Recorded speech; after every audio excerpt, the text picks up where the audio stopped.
Hello students, कल हमने बात की थी एक थ्योरम के बारे में जिसमें हमने बात की थी अलजेब्रा ऑफ कन्वर्जेंट सीक्वेंसेस के बारे में। आज हम बात करेंगे कि अगर हमारे पास एक डाइवर्जेंट सीक्वेंस है और एक दूसरी सीक्वेंस है तो उनकी अलजेब्रा का क्या होगा, उनके सम डिफरेंस इस तरह की चीज़ों का क्या होगा। ठीक है, तो हमारे पास है थ्योरम 3.2। ये जो है थ्योरम, ये कल वाले लेक्चर का पार्ट है। ओके, उसके बाद में हम आज वाले लेक्चर कंटिन्यू करेंगे। So that is theorem 3.2। तो यहाँ पे हमारे पास एक डाइवर्जेंट सीक्वेंस है। Let F N equals 1 to infinity be a divergent sequence, be a divergent sequence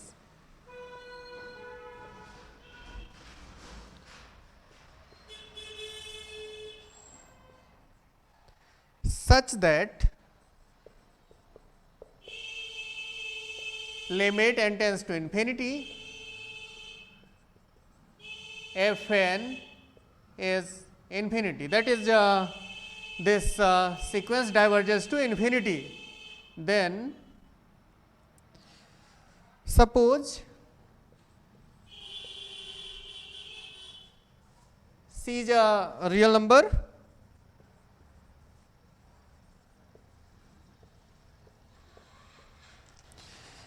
and Gn n equals 1 to infinity is another sequence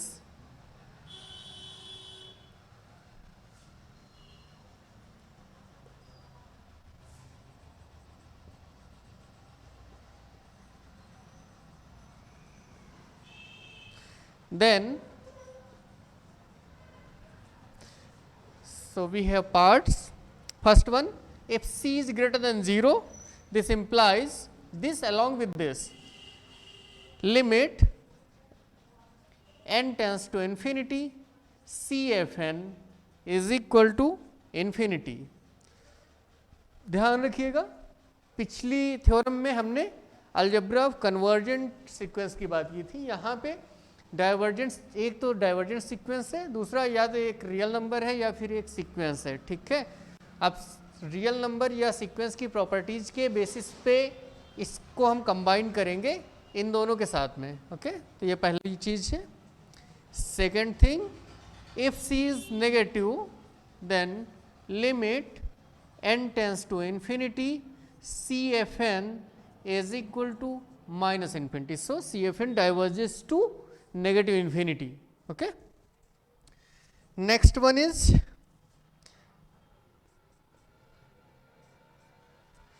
limit n tends to infinity 1 by Fn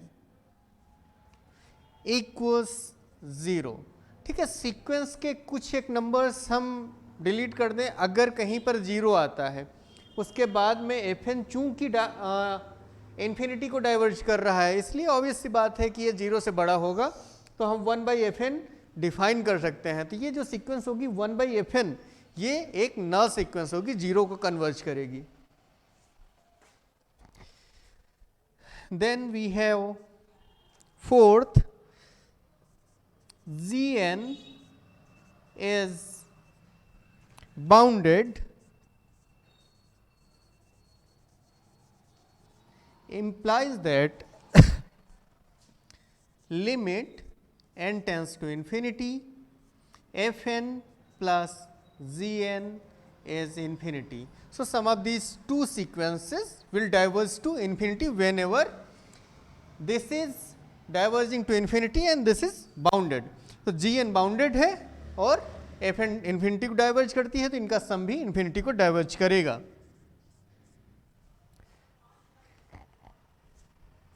Gn n equals 1 to infinity is convergent, that is it has a limit.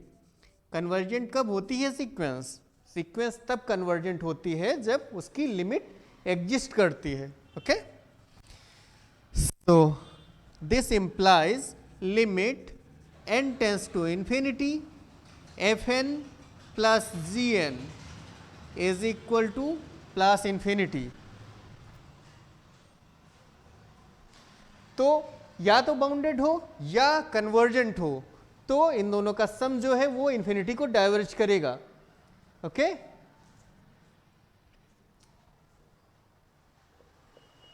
अभी और भी cases हैं। Limit n tends to infinity gn equals infinity implies that limit n tends to infinity fn plus gn is infinity। इस case में भी सम जो है वो इन्फिनिटी को डाइवर्ज करेगा।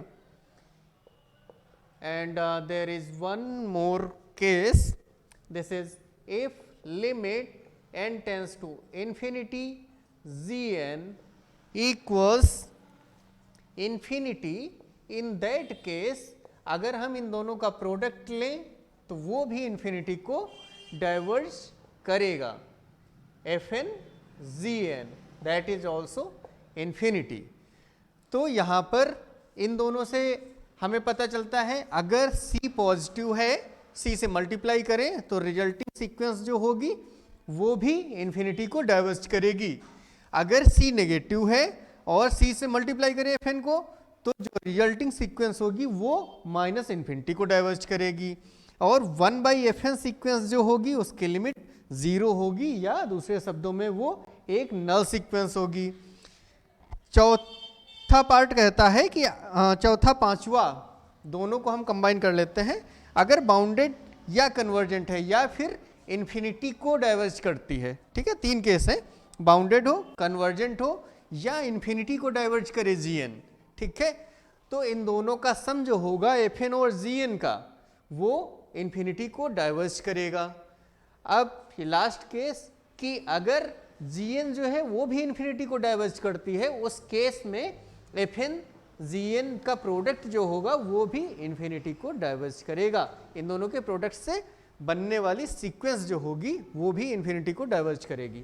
ओके, अब यहाँ पे देखिए माइनस नहीं है, ये ध्यान रखिएगा, माइनस वाले केस में कुछ भी हो सकता है। ओके, तो वो एक इनडिटर्मिनेट फॉर्म होता है और कभी उसकी लिमिट एग्जिस्ट करती है, कभी नहीं भी कर सकती है, कभी इन्फिनिटी को कन्वर्ज कर सकती है, कभी माइनस इन्फिनिटी को कन्वर्ज कर सकती है। इसी तरह से डिवीजन वाला केस भी जो होता है वो एक इनडिटर्मिनेट फॉर्म होता है और डिपेंड करता है fn gn का फॉर्मूला क्या है। आप ऐसे नहीं बता सकते हैं कि उस केस में लिमिट क्या होगी। तो इतने केसेस हैं जिनके लिए हम लिमिट डिफाइन कर सकते हैं और इनको प्रूव करना कोई बहुत मुश्किल नहीं है। आपको डेफिनीशन यूज करनी है, वहाँ से ये सारी चीज़ें आराम से प्रूव हो जाएंगी। आप डेफिनीशन यूज करेंगे और रियल नंबर की प्रॉपर्टीज यूज करेंगे, उससे ये सब आराम से प्रूव की जा सकती हैं। अब इसी का एक आप कह सकते हैं काउंटर पार्ट है थ्योरम 3.3, जिसमें कि fn माइनस इन्फिनिटी को डाइवर्ज करेगा। उस केस में क्या होगा वो भी हम लिख लेते हैं। तो हमारे पास है theorem 3.3। So let fn n equals 1 to infinity be a divergent sequence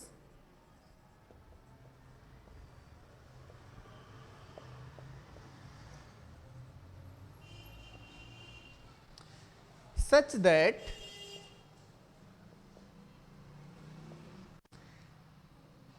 limit n tends to infinity fn equals minus infinity. Let c be a real number, c be a real number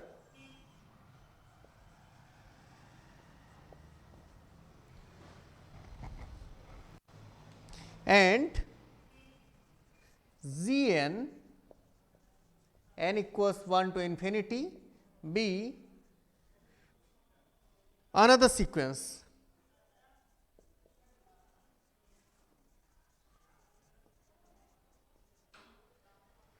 then पिछली बार की तरह से हमारे पास 7 cases हैं। सो पहला case है first, c is greater than 0, this implies limit n tends to infinity c fn equals minus infinity. Then c is less than 0, this implies limit n tends to infinity, Cfn equals infinity. Third one,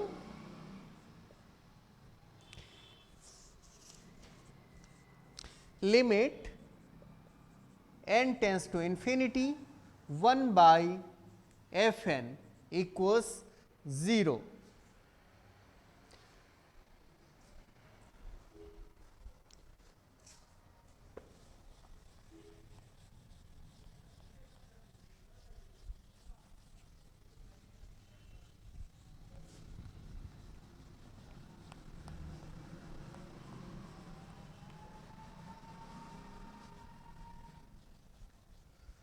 So, our next part is fourth, Gn n equals 1 to infinity is bounded. In that case, like previous case, जैसा पिछले case में हुआ था, limit n tends to infinity, Fn plus Gn is minus infinity. Gn n equals 1 to infinity is convergent. In that case also we have same thing, limit n tends to infinity, Fn plus Gn equals minus infinity. Okay. So, next one is limit n tends to infinity, Gn equals minus infinity. अगर Gn जो है वो भी minus infinity को diverge करता है, उस case में ये सम जो होगा अगेन माइनस इन्फिनिटी को डाइवर्ज करेगा. Limit n tends to infinity, Fn plus Gn equals minus infinity. And that final one, limit n tends to infinity, ये इंटरेस्टिंग है, Gn equals minus infinity. उस case में ये guaranteed है that limit n tends to infinity, Fn Gn is equal to infinity. Okay, not infinity. Here will not be not minus infinity, here it will be infinity. Okay, बाकी सारे cases में minus infinity है, इसमें infinity हो जाएगा. आप ऐसे समझ सकते हैं, नेगेटिव नेगेटिव को मल्टीप्लाई करेंगे तो पॉजिटिव आ जाएगा. ठीक है, तो ये वो थ्योरम है जो कल की बची हुई थी और इनको आसानी से प्रूव किया जा सकता है. अब हम आज की थ्योरम्स की बात करेंगे.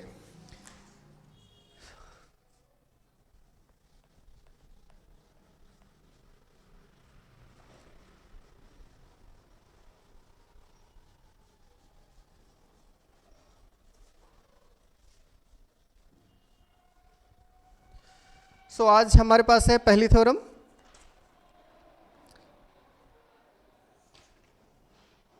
थ्योरम 4.1, चौथा लेक्चर है. चौथे लेक्चर की पहली थ्योरम है. Let the sequence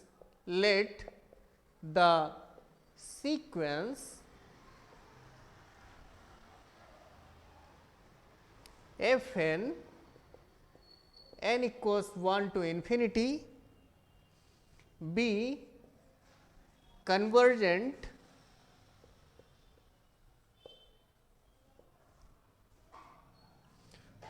to L if Fn is non-negative for all n equals 1, 2, 3 and so on, then L greater than equal to 0. तो हम इसका प्रूफ करेंगे. इसका प्रूफ जो है कॉन्ट्राडिक्शन से करेंगे, मुश्किल नहीं है इसका proof. If possible let L less than 0. So we assume L is negative. L is the limit here. Since Fn n equals 1 to infinity is convergent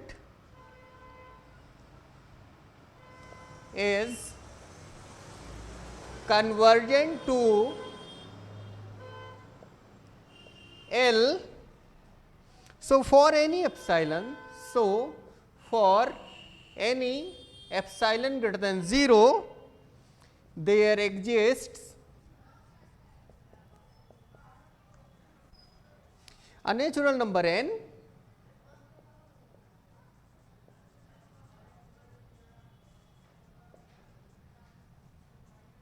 such that for any n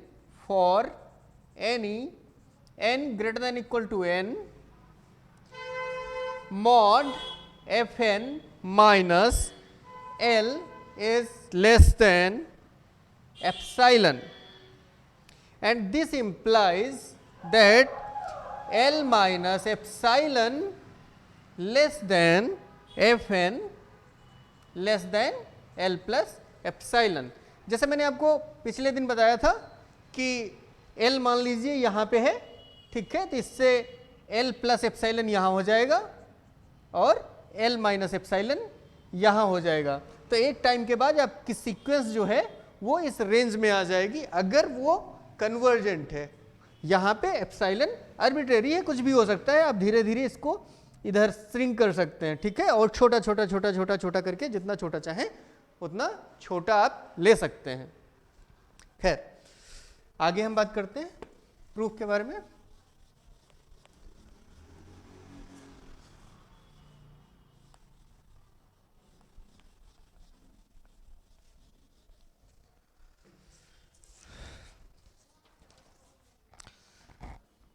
Since by our assumption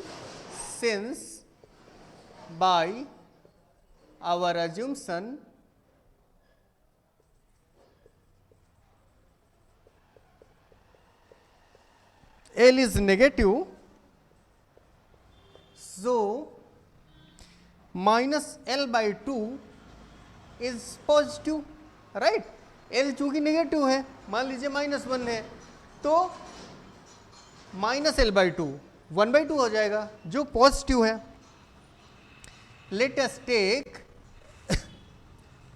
us take epsilon equals that same thing minus L by 2. इसको आप 4.1 लिख लीजिए, ठीक है, इसको हम refer करेंगे यहाँ पे इन 4.1. Then Fn is less than L plus epsilon. यहाँ पे है ना हमारे पास Fn is less than L plus epsilon. तो हम इसको यूज करें अगर, so this implies Fn is less than L और epsilon की value minus L by 2 minus L by 2, और ये वैल्यू कितनी आ गई L by 2, but L is negative, right? So L by 2 is also negative, and this implies, you can write कि which contradicts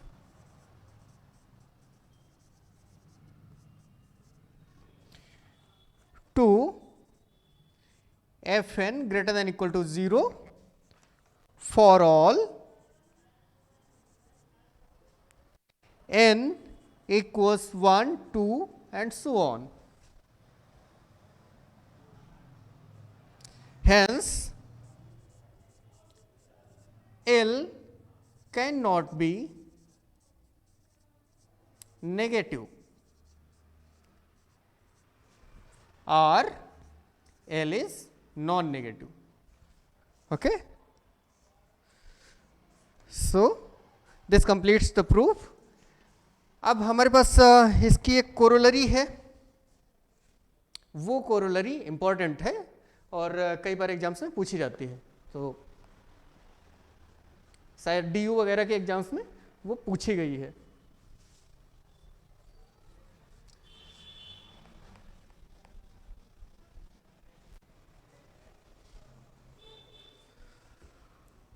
So what it says, corollary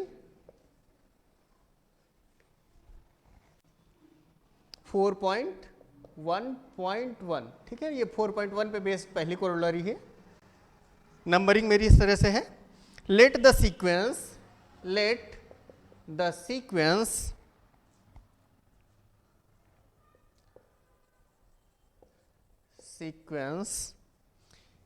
fn n equals 1 to infinity be convergent to L, be convergent to L, and sequence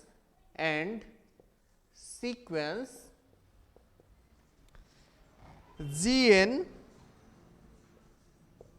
n equals 1 to infinity be convergent to M if Fn is greater than equal to Gn for all n equals 1, 2 and so on, then L is greater than equal to M. सो इसको हम उसी से prove करेंगे, एक auxiliary sequence हम define करेंगे यहां पे, proof let us consider the sequence, let us consider the sequence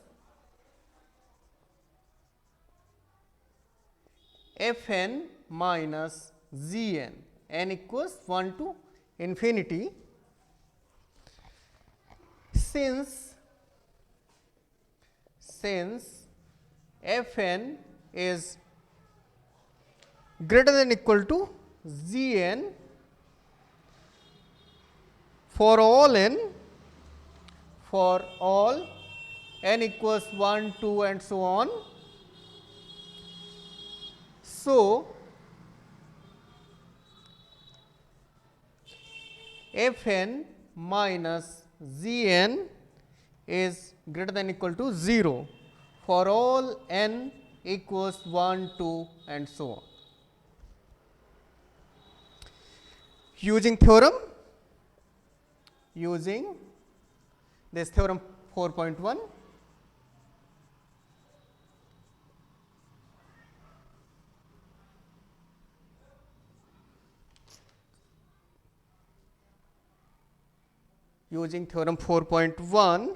limit n tends to infinity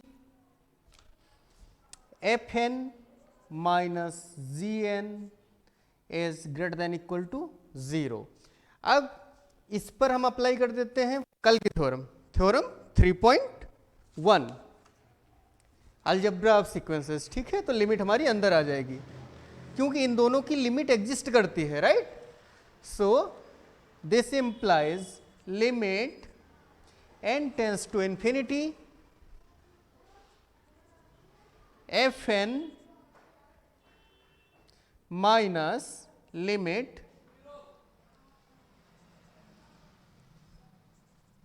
n tends to infinity Gn is positive.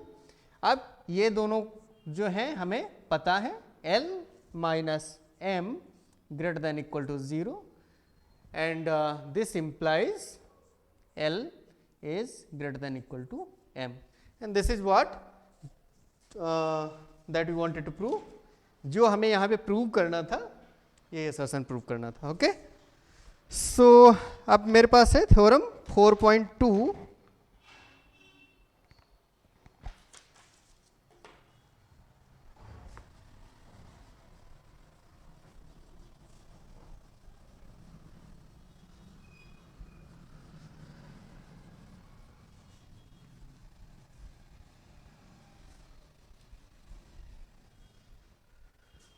So theorem 4.2 को सैंडविच थ्योरम या squeeze theorem भी कहते हैं और ये इंपॉर्टेंट थ्योरम है। Sandwich theorem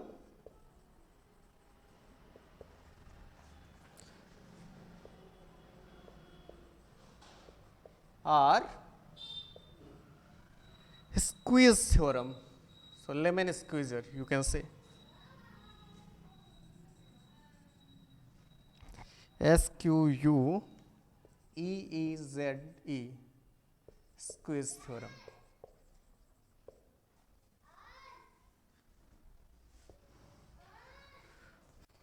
तो अगर एक सीक्वेंस जो है वो दो कन्वर्जेंट सीक्वेंस के बीच में सैंडविच्ड है तो वो भी कन्वर्ज करेगी सेम लिमिट को। Let the sequence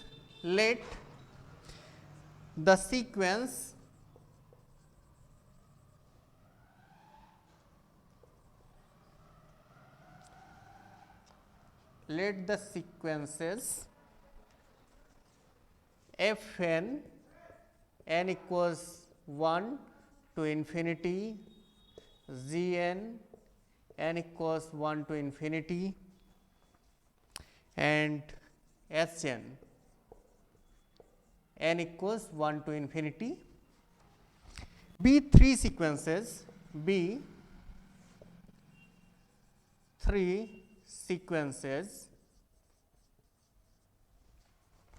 such that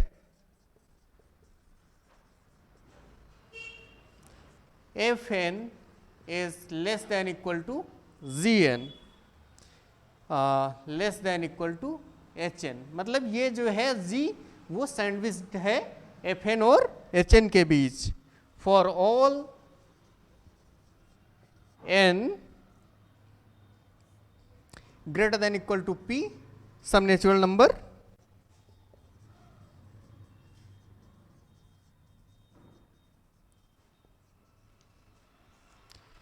if limit n tends to infinity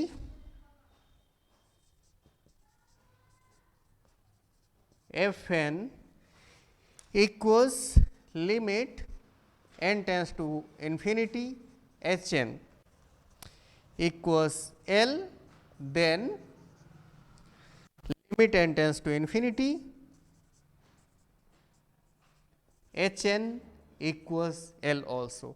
मतलब fn और gn जो हैं अगर वो L को कन्वर्ज करती हैं दोनों ही और इस तरह से gn जो है इन दोनों के बीच में सैंडविच्ड है तो gn भी कन्वर्जेंट होगी और gn की जो लिमिट होगी वो L होगी।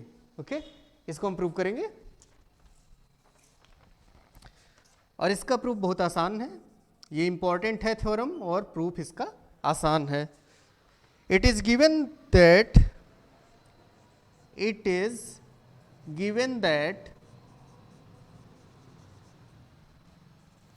for n greater than equal to p fn is less than equal to gn less than equal to hn।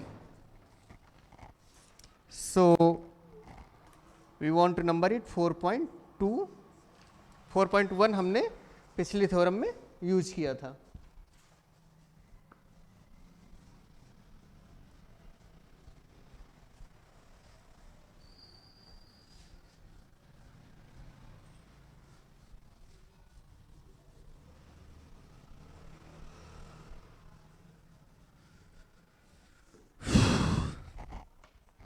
Let epsilon greater than 0 be given since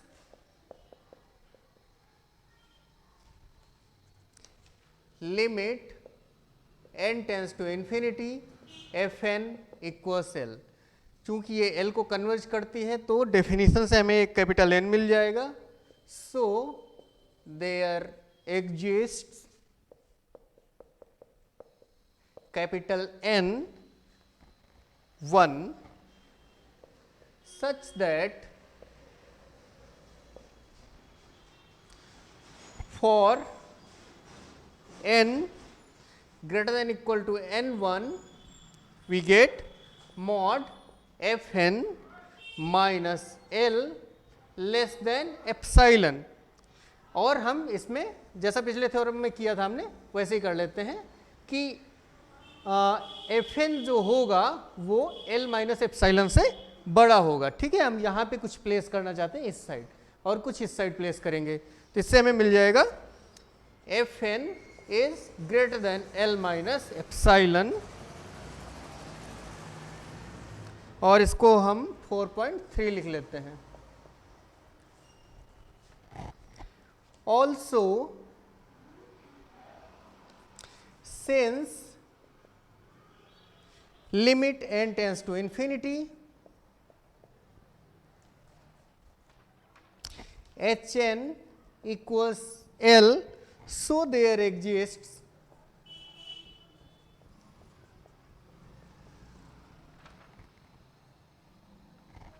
n2 such that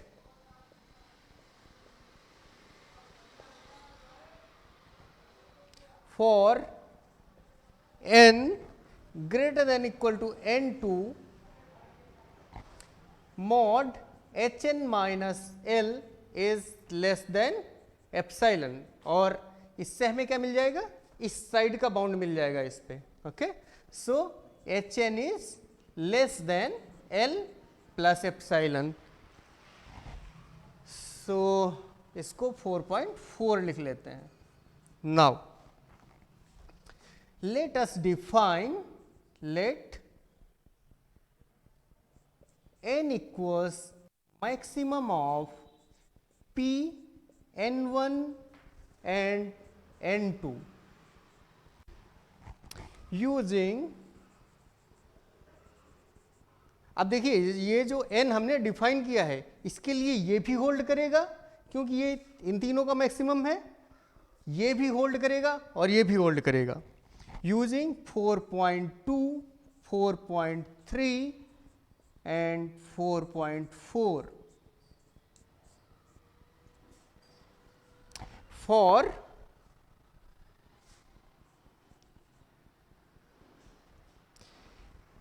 each n greater than equal to capital N, L minus epsilon is less than Fn। तो ये जो हमने लिखा है ये हमारा आया 4.3 से, ठीक है, L minus epsilon is less than Fn। अब उसके बाद में हम इसको यूज करेंगे, so this is less than equal to Gn and that is less than equal to Hn and Hn is less than L plus epsilon. अब इसको अगर हम थोड़ा कंसोलिडेट करें, इन दोनों चीजों को एक में लिखें जैसे इन सबको लिखा हुआ है, तो हमें क्या मिल जाएगा,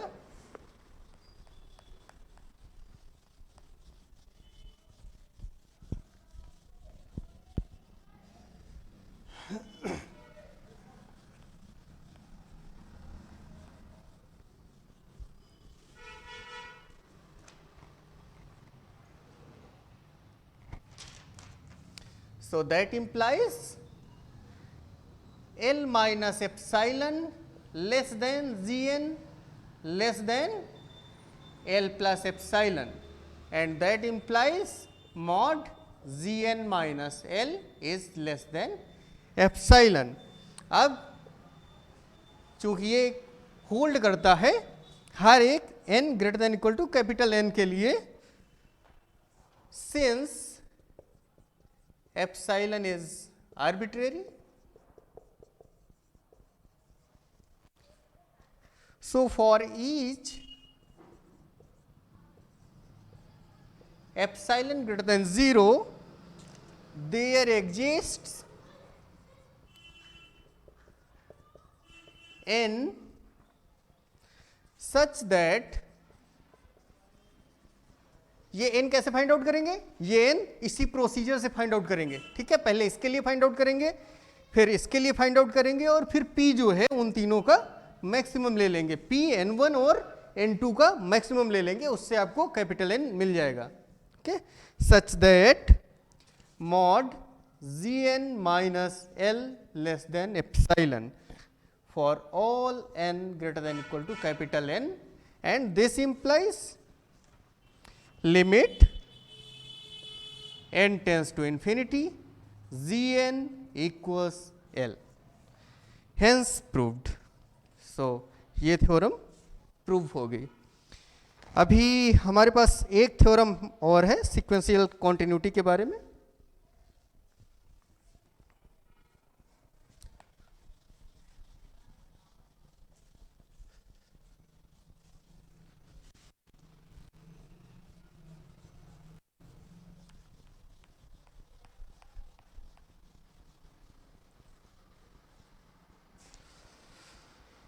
So that is the theorem 4.3, and that is also called sequential continuity.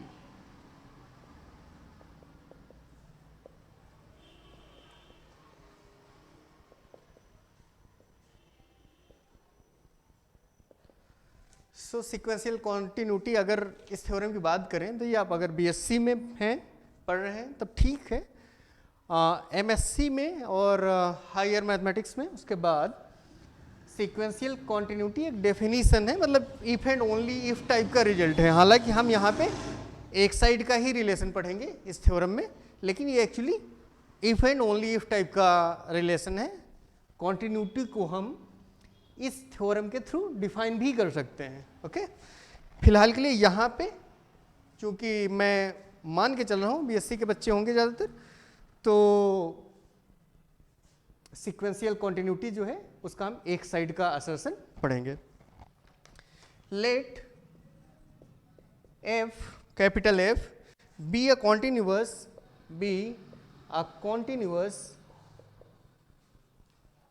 Real valued function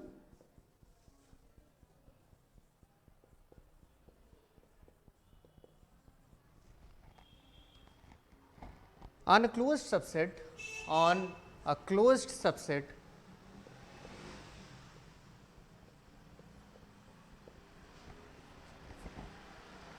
D of R,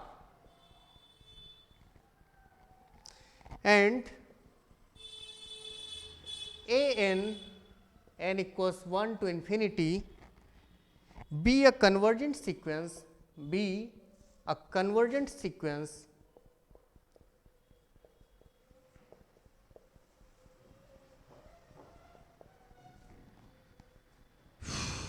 in D such that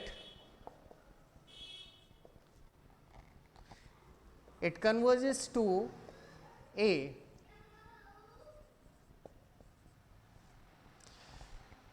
Then the sequence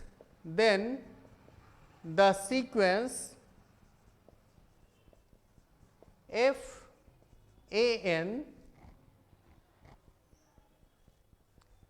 equals 1 to infinity is convergent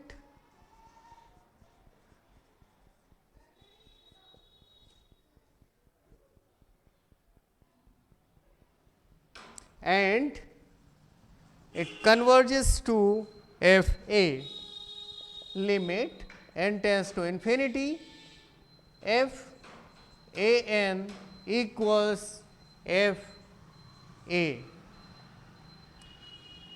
सो इसका प्रूफ बहुत बड़ा नहीं है। Proof,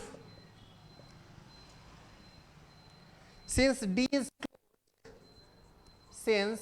D is closed, ये आप metric space वगैरह में आप पढ़ेंगे, जो यहाँ से मैंने लिया है। सो A contained in D, ये अगर क्लोज्ड नहीं होता D हमारे पास, ठीक है, तो इस बात की गारंटी नहीं है कि ये जो है D में ही होता। ओके, तो इसलिए यहाँ पे क्लोज सबसेट लिया गया है ताकि गारंटी रहे A जो है हमारा D में ही होगा।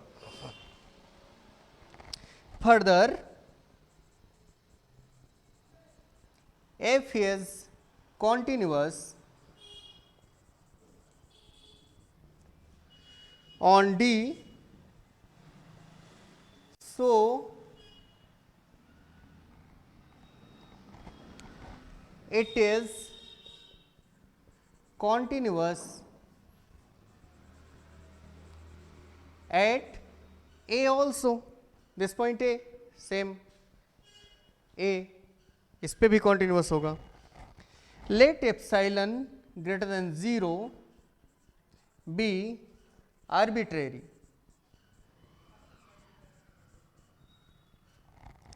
Then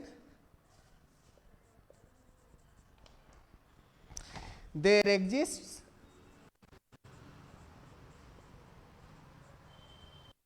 delta greater than 0 such that, तो यहाँ पे हमारे पास एक डेल्टा मिलेगा. ये कॉन्टिन्यूटी की डेफिनेशन होती है, एप्सिलॉन डेल्टा डेफिनेशन जो होती है कॉन्टिन्यूटी की, उससे हमने ये लिया है. ठीक है, हर एक एप्सिलॉन के लिए एक डेल्टा एग्जिस्ट करता है,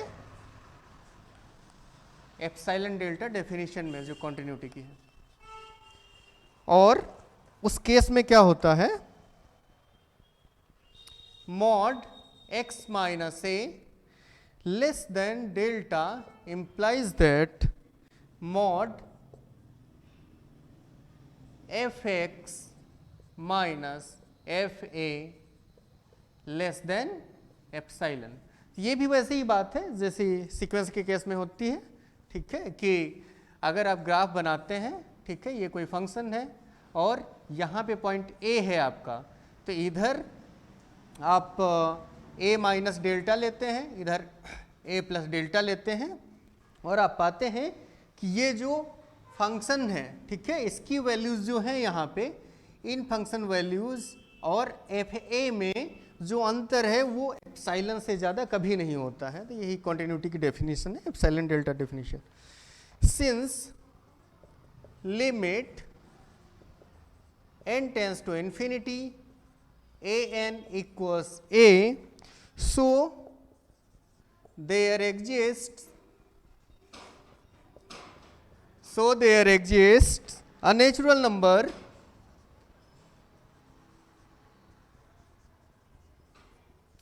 capital N such that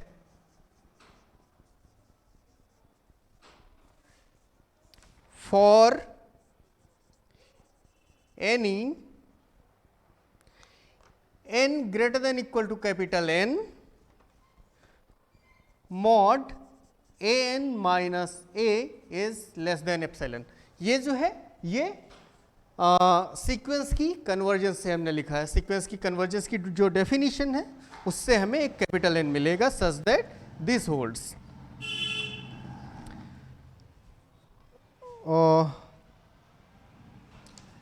okay, इसको हम 4.5 लिख लेते हैं. Using equation 4.5,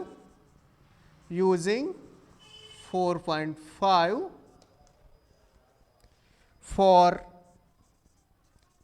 any n greater than equal to n, mod an minus a is less than delta implies that mod f an minus f, wait, there exists a natural number such that this is less than delta. Okay, delta भी, delta यहाँ पे exist कर रहा है, उसी delta के साथ आपने कंटिन्यू किया और आपको मिल गया mod an minus A less than delta. ये डेल्टा जो है आप लेके आए हैं कॉन्टिन्यूटी से, और इस डेल्टा से अगर ये लेस है तो इसका मतलब हुआ कि ये होल्ड करना चाहिए, और ये होल्ड करने का मतलब है x की वैल्यू हमने an ली, so mod F an minus F a is less than epsilon. अब एक n ऐसा एग्जिस्ट कर रहा है जिसके लिए होल्ड कर रहा है, इसका मतलब हुआ limit n tends to infinity f an equals capital F A. Okay, so this theorem is proved.